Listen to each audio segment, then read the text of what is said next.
మీ business ఏదైనా మీ ఊర్లో promotion చేయాలంటే అది సుమన్ టీవీతోనే సాధ్యం. ఇప్పుడే సంప్రదించండి.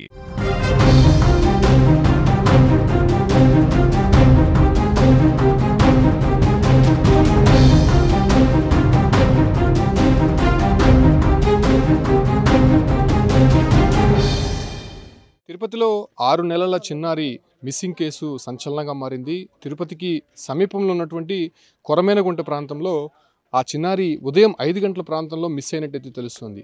ఇదే ఇంట్లో ఆ చిన్నారి ఉండేది. తల్లిదండ్రులతో పాటు నిద్రిస్తున్నటువంటి సమయంలోనే ఆ చిన్నారి 5 గంటల ప్రాంతంలో తల్లి లేచి బయటకు వెళ్ళింది. మళ్ళీ తిరిగి వచ్చి చూసేసరికి ఆ చిన్నారి కనిపించకపోవడం ఒకంత తల్లికి షాక్ గురి చేసింది.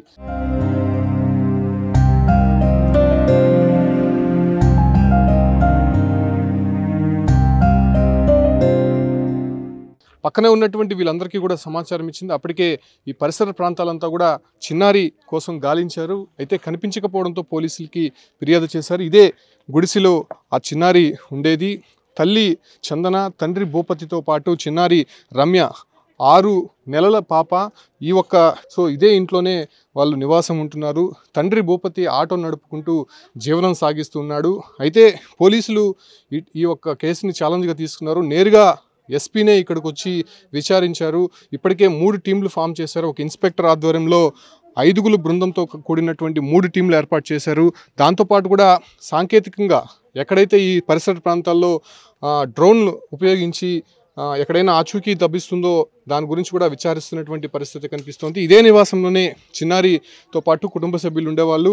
ఇవాళ తెల్లవారుజామున 5 గంటల ప్రాంతంలో పాపని ఇక్కడే నిద్రిస్తున్నటువంటి నేపథ్యంలోనే తల్లి బాత్రూమ్కి వెళ్ళి మళ్ళీ తిరిగి వచ్చి చూసేసరికి పాప కనిపించలేదు. అయితే ఎవరు చేశారన్న దానిపైన కూడా ఇప్పటికే పోలీసులు ఎంక్వైరీ చేస్తున్నారు. ఈ పరిసర ప్రాంతాలంతా కూడా ఇప్పటికే గాలిస్తున్నారు. దాంతోపాటు కూడా ఆ పాపతో ఆడుకునేటువంటి వారు కావచ్చు, లేకపోతే ఇక్కడ ఉండేటువంటి వారంతా కూడా విచారణ చేస్తున్నటువంటి పరిస్థితి అయితే కనిపిస్తోంది. పూర్తి స్థాయిలో ఈ ప్రాంతం అంతా కూడా కొంత స్లమ్ ఏరియాగా ఉంటుంది. అయితే ఈ ప్రాంతంలో కొంత పనులు చేసుకుంటూ అదే రకంగానే ఆటోలు నడుపుకుంటూ జీవనం సాగించేటువంటి కుటుంబాలే ఈ పరిసర ప్రాంతాలంతా ఉంటాయి. సో ఈ ప్రాంతానికి సంబంధించినటువంటి చిన్నారి రమ్య మిస్సింగ్ అవ్వడం ఒకంత సంచలనంగా మారుతోంది. చిన్నారితో అందరూ కూడా అల్లారు ముద్దుగా పెంచుకునేవారు, చూసుకునేవారు, ఆడుకునేవారు. అయితే ఆల్ ఆఫ్ సడన్గా తల్లి బయటకు వచ్చి తమ చిన్నారి కనిపించట్లేదని చెప్పడంతో ఒకంత షాక్కు గురయ్యారు. పక్కన ఉన్నటువంటి వీళ్ళంతా కూడా చిన్నారితో ఆడుకుంటూ ఉంటారు. వాళ్ళతో మాట్లాడే ప్రయత్నం చేద్దాం. ఎన్ని గంటలకి చెప్పారు తల్లి? ఆమె వచ్చినటువంటి సందర్భం ఏ రకంగా ఉంది? 5:30 అయింటుందన్న. ఆ పాప వచ్చి లేపేటప్పుడు మమ్మల్ని 5:30 అయింటుంది. ఆ ఇంట్లోకి వచ్చి చూసి ఆ బాత్రూమ్ పోయి వచ్చిందంట. చూసారా బిడ్డ లేదో బిడ్డ లేదవా అని మమ్మల్ని అందరినీ వచ్చి లేపింది. అప్పుడు పోయి చూసుకొని అందరూ పోయి అక్కడ మగపిల్లకాయలు ఆడవాళ్ళు అందరూ పోయి తిరిగినారు. కానీ ఆజుగుదెల్ల పోలీసు వాళ్ళు వచ్చారు, పెద్ద సార్ వాళ్ళు వచ్చారు, డాగుని పంపించారు. అదేదో పైన తిరగతా చూడు. అది కాదు, చిన్నారి మామూలుగా ఇక్కడ ఎవరిదైనా ఆడుకుంటూ ఉండేదా? అంటే ఎక్కడికైనా తీసుకుని వెళ్తూ ఉంటారు? ఇక్కడ ఉండే ఆడికి తీసుకున్నారు. వాళ్ళ అమ్మకాడే ఉంటది బిడ్డ, ఊరికాడకి రాదు. చిన్న బిడ్డ, పాలు తాగే బిడ్డ. ఎవరు తొడుక్కోబాము, ఎవరు ఏడాకి తీసుకోబాము. ఉంటే ఎత్తుకుంటాము, వాళ్ళ అమ్మ దగ్గర ఎత్తుకుంటాము. అప్పటికప్పుడు వాళ్ళ అమ్మ దగ్గర ఇచ్చేస్తాము.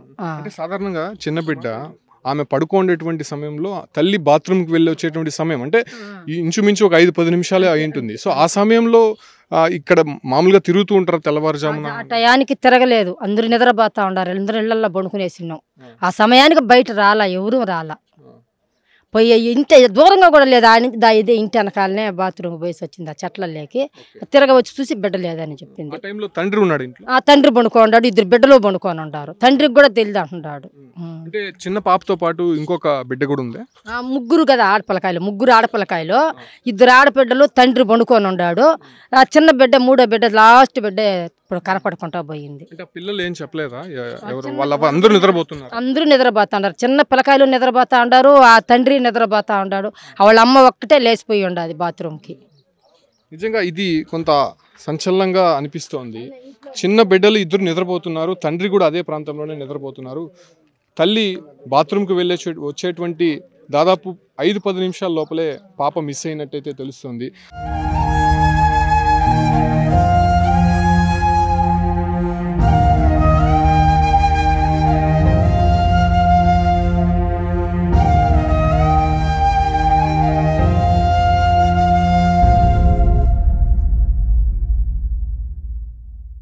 చిన్నారి రమ్యకి సంబంధించినటువంటి తాత ఉన్నారు, ఆయన మాట్లాడదాం. బాలకృష్ణ, ఎప్పుడు చూసారండి? అంటే మీరు రాత్రి నాతో గమనించారా ఎవరైనా? రాత్రి ఉన్నింది, ఇంట్లోనే ఉన్నింది. ఇంటికి పండుకున్నాను. తెల్లారి 5 నుంచి కనపడలేదు బిడ్డ. అప్పటి నుంచి ఎతకుతూనే ఉన్నా. అంటే మీకు ఎక్కడ తెలిసింది? నా మర్దాలు వచ్చేసి మామ బిడ్డ కనపడలేదని చెప్పడం, పరిగెత్త రావడం, చూసుకోవడం, అంతా బస్ స్టాండ్ రైల్వే స్టేషన్ ఎత్తికేసి రౌండ్ వేసుకునేసి శ్రద్ధ మన మున్సిపాలిటీ వాళ్ళు ఉంటారు కదా, ఎవరైనా చంద్రపిండి ఎత్తుకొచ్చానని చెప్పేసి అడిగేసి ఇంటికి వచ్చాను. టీ అంగడి వాళ్ళం వాళ్ళంతా అడిగేసి ఇంటికి వచ్చా. అప్పటికి మా బామారిది ఫోన్ చేసి అందరికీ, డిఎస్పీకి వాళ్ళకందరికీ ఫోన్ చేసేసి, పార్టీ తరఫున ఫోన్ చేసి వాళ్ళంతా రమ్మని చెప్పడం జరిగింది. చెప్పినాడు. నాకు డ్యూటీకి పోకుండా నిలబడిపోయిన రోజు నా బిడ్డ కనపల్లా. వాడు కనపడితే చంపేస్తాడు మా తమ్ముడిని. అంటే ఒకటినా ఎవరిపైన అనుమానం ఉందా మీకు ఇక్కడ? ఒకడే కనపడలేదు ఒకడు. వాడి గురించి చూస్తా ఉండ. ఎవరు అతను? అతను ఎవరో తెలియదు. 11 వినాయక బొమ్మ పట్టక ముందు నుంచి ఒక అతను తిరుగుతున్నాడు. ఇక్కడ ఎవరో బంధువులు ఉంటారని నేను అనుకున్నాను, అంతేగాని వాడి మీద అనుమానం లేదు. వాడు ఒక్కటి తిరుగుతున్నాడు, చూసినాను. వాడేమన్నా ఉండొచ్చు అని నా అనుమానం. ఎలా ఉంటాడు అతను? ఎర్రగా, కొద్దిగా ఎర్రగా, హైట్గా, నాకంటే హైట్గా, రింగ్ ఎంటికలు, కలర్ వేసుకున్నాడు. చేతులు పవర్ బ్యాంకు, సెల్లుందోడు చేతులు, అంతే. మా తాత చనిపోవడం వల్ల వినాయక చవితి ఒకటి, తాత చనిపోవడం, దినాలు అన్నీ చూసుకోవడం వల్ల వాడిని గట్టిగా పట్టించుకోవాలి నేను, అంతే. అంటే ఇక్కడ పాప ఇంటి చుట్టూ ఏమైనా తిరగడం చూసారా మీరు? ఈ స్ట్రైట్గా వస్తాడు, ఆ లాస్ట్కి పోతాడు, బాత్రూమ్ కాదు, అందరూ ఆ లాస్ట్కి పోతారు, ఇటు వస్తాడు, అంతే. ఇంకంతే. వాడి మీద దాని మించి అనుమానం లేదు నాకు. సో ఇక్కడ కొత్త వ్యక్తి తిరుగుతున్నాడని కొంత అనుమానం వ్యక్తం చేస్తున్నారు. ఆ విషయాన్ని కూడా పోలీసులకి చెప్పారు. కాకపోతే పోలీసులు ఆ రకంగా కూడా దర్యాప్తు అనేది కొనసాగిస్తున్నారు.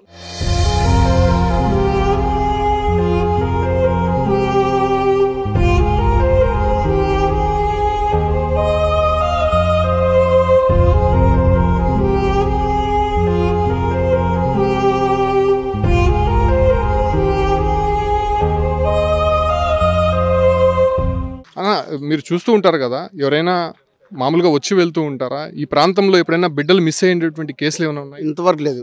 ఇప్పుడైతే లేదు. ఇది ఫస్ట్ టైం జరగడం కూడా. మేము 12-3 దాకా మేల్కో ఉంటాం మామూలు మేమైతే, కానీ ఇంతవరకు ఇప్పుడు జరగలేదు. మరి ఇది ఫస్ట్ టైం జరగటం కూడా.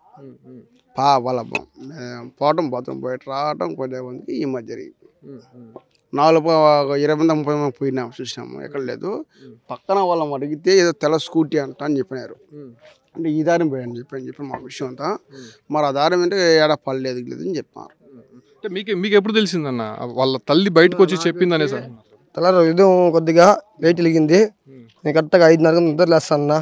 మా భార్యని వచ్చి 7 గంటల కాడికి వచ్చి పనికి దొడుకొని పోతా. మేడం ఇంట్లోకి డ్యూటీ దొడుకొని పోతాను. 5-15 నిమిషం 6 గంటల టైంలో వచ్చి నన్ను లేపినారు ఇంట్లోంచి. నేను నా భార్య అందరూ ఇంట్లో పనుకున్నాము. తక్కువ లేవ లోపల ఈ విధంగా పెట్టి కనపడలేదు.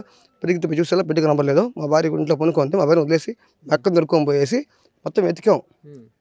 ఆ కట్ట ఇవంతా పోయి ఎతికి చూసినా కూడా కనపడలేదు. మళ్ళీ ట్రై చేసాం. ఆ పక్క ఈ పక్క తిరిగి వచ్చినాము. ఎక్కడ కనపడలేదు. ఎవరు ఏం పరిస్థితి అంటే కూడా ఏం అర్థం కాలేదు మాకు. మళ్ళీ సీసీ కెమెరా వీళ్ళు చెక్ చేద్దాము అనేసి వాళ్ళని నేను పిలిపించి చేసినాం. సో ఇక్కడ ఉండేటువంటి స్థానికులు వీళ్ళందరూ కూడా పాపను చూస్తూనే ఉంటారు. ఇక్కడే పాప ఉంటుంది కాబట్టి ఎప్పుడైనా కనిపిస్తే పలకరించేటువంటి ప్రయత్నం చేస్తూ ఉంటారు. సో ఈ ప్రాంతం అంతా కూడా చూడొచ్చు, కొంత స్లమ్ ఏరియాగా కనిపిస్తూ ఉంటుంది. వీళ్ళంతా కూడా రాత్రి 12-1 గంట దాకా మేల్కొని అందరూ కూడా ఒక దగ్గర తిరుగుతూ ఉంటారు, మాట్లాడుకుంటూ ఉంటారు.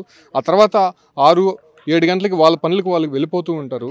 సో సరిగ్గా 5 గంటల ప్రాంతంలోనే ఈ ఇష్యూ జరిగినట్టయితే తెలుస్తోంది. చూడొచ్చు, ఇక్కడ ఉన్నటువంటి ఇళ్ళలో ఉన్నటువంటి వాళ్ళందరూ కూడా అంటే పాప కోసం గాలించారు. తల్లి ఎప్పుడైతే వచ్చి కనిపించట్లేదని చెప్పిందో, సో ఆ తర్వాత వీళ్ళందరూ కూడా వచ్చి పాపను వెతికే ప్రయత్నం చేశారు. ఈ పరిసర ప్రాంతాల్లో కొంత నిర్మానుష్యంగా ఉంటుంది కాబట్టి ఆ ప్రాంతాల్లో కూడా చూసేటువంటి ప్రయత్నం చేశారు.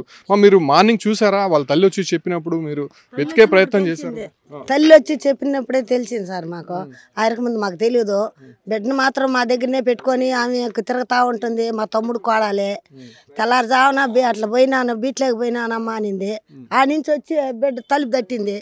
మామ బిడ్డ కనపడలేదని వాళ్ళ మామకు చెప్పింది. అప్పటి నుంచి అందరం బిడ్డలు, పెద్దోళ్ళు, చిన్నోళ్ళు ఎతికి మీ బొట్ట వాళ్ళకి ఫోన్లు చేసి చెప్తా ఉన్నామయ్యా. అంటే ఇంతకుముందు ఎప్పుడైనా ఈ ప్రాంతంలో దొంగతనాలు కానీ లేదంటే పిల్లలు మిస్ అవ్వడం కానీ అలాంటివి ఏమైనా జరిగిందా? అట్లాంటివన్నీ ఏమి జరగలేదయ్యా.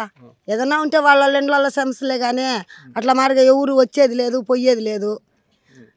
ఏదో వాళ్ళ కూడి వాళ్ళు సంపాదించుకొని తిని వాళ్ళ ఇండ్లలో వాళ్ళు పడుతుండారే కానీ ఈ మాదిరిగా ఏమి లేదు నాయన. ఒకటి పాపకి సంబంధించిన తండ్రి ఇంట్లోనే పడుకొని ఉన్నాడు, ఇంకా 2 పిల్లలు ఉన్నారు. సో ఆ సమయంలో వాళ్ళు లేయలేరా? లేయలేదు వాడు. ఆ పిల్ల వచ్చి మగ భర్తను లేపి బిడ్డ కనపడలేదని అప్పుడు ఎత్తుక్కుంటా మాకు వచ్చి చెప్పింది. అప్పుడు మేము అందరికీ చెప్తా ఉన్నాం. అంటే ఒకటి మా బాత్రూమ్కి వెళ్ళిందని చెప్తుంది. ఎంత సమయం పట్టి ఉంటుంది? ఒక 5-10 నిమిషాలు ఉంటుందా లేదంటే ఇంకెంత సమయం? అట్లా పోయి ఇట్లా వచ్చేసిందయ్యా. వచ్చింది ఇంట్లో పోయి చూస్తే బిడ్డ లేదని అప్పుడు వచ్చి మాకు అందరికి చెప్పింది. అప్పుడు మీ బోటి వాళ్ళకి అందరికి చెప్పాము మేము. అంతదా మాకు తెలుసయ్యా. ఎప్పుడు మాకు ఆ మార్గం జరిగింది లేదేడా.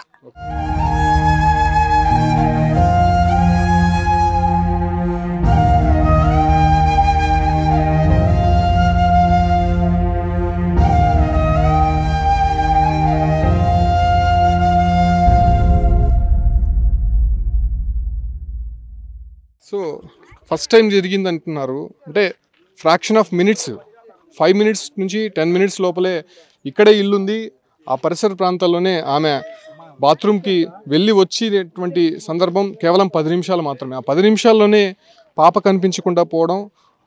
ఇంకొక ఆశ్చర్యం ఏంటంటే తండ్రి అక్కడే నిద్రిస్తూ ఉండడము, తండ్రితో పాటు మరో 2 పిల్లలు. అంటే పాప మిస్ అయినటువంటి రమ్య 7 నెలల బిడ్డకి సంబంధించినటువంటి మరో 2.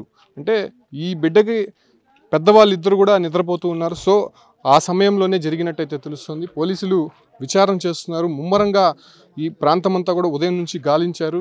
డ్రోన్ కెమెరాతో కావచ్చు, లేదంటే ఇక్కడ ఉండేటువంటి వారినంతా కూడా క్షుణ్ణంగా పరిశీలించి విచారిస్తున్నారు. ఏదైనా ఇష్యూస్ ఉన్నాయా, లేకపోతే ఇక్కడ ఉండేటువంటి వారు ఎవరైనా చేసి ఉంటారన్న దానిపైన కూడా మొదటగా విచారించారు. ఆ తర్వాత అందరూ కూడా పాప మిస్ అయినటువంటి సమయంలో విచారించి ఈ పరిసర ప్రాంతాలంతా కూడా గాలించారు. కాబట్టి సో ఆ రకమైనటువంటి మిస్సింగ్స్ ఏదైనా జరిగిందనే దానిపైన కూడా పోలీసులు కూపీలాగుతున్నారు. మనం చూడొచ్చు, అంటే నివాసాల మధ్యలోనే ఇక్కడ పంట పొలాలు కూడా కనిపిస్తూ ఉన్నాయి. చుట్టుపక్కల కూడా మారుమూల ప్రాంతంగా ఈ కొరమైన గుంట అనేది ఉంటుంది. అంటే తిరుపతికి సమీపంలో ఉండేటువంటి గ్రామం. ఈ ఒక్క ప్రాంతంలోనే ఇక్కడ ఉండేటువంటి పని చేసుకునేటువంటి వాళ్ళు కావచ్చు, ఇలాంటి డ్రైవర్లు అందరూ కూడా ఇక్కడే ఉంటారు. సో ఈ ప్రాంతంలో ఉండేటువంటి చిన్నారి మిస్ అవ్వడము, దాన్ని పోలీసులు కూడా చాలా ఛాలెంజ్గా తీసుకున్నారు. నేరుగా ఎస్పీనే ఈ ప్రాంతానికి వచ్చి ఇక్కడ ఉండేటువంటి వాళ్ళని విచారించి 3 టీంలు ఏర్పాటు చేశారు. కాబట్టి వెరీ సూన్ ఆ పాపని కనిపెట్టేటువంటి అవకాశం కనిపిస్తోంది. చూడొచ్చు ఈ ప్రాంతం అంతా ఏ రకంగా ఉందో. ఇక్కడ ఉండేటువంటి వారంతా కూడా గుడిసెలు వేసుకొని ఇక్కడ నివాసం ఉంటున్నటువంటి దృశ్యాలు అయితే చూస్తున్నాం.